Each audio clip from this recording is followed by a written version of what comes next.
பல இடங்களில் இன்று காலை முதல் தொடர்ந்து மழை பெய்து வருகிறது. இதுகுறித்து நமது செய்தியாளர் மணிகண்டன் அளித்த கூடுதல் தகவல்களை இப்போது பார்க்கலாம்.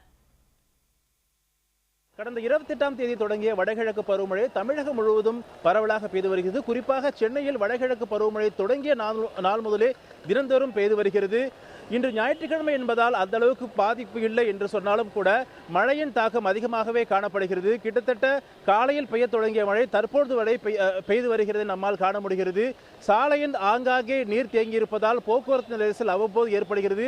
நான் முன்பே கூறியவாறு இன்று ஞாயிற்றுக்கிழமை என்பதால் அந்த அளவுக்கு போக்குவரத்து பாதிப்பு ஏதும் ஏற்படவில்லை.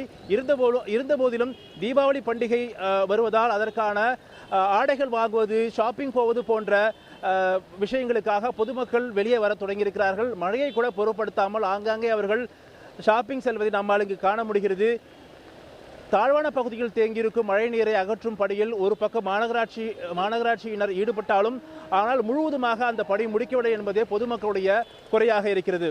புதிய தலைமுறைக்காக ஒளிப்பதிவாளர் சதீஷ்குமாருடன் மணிகண்டன்.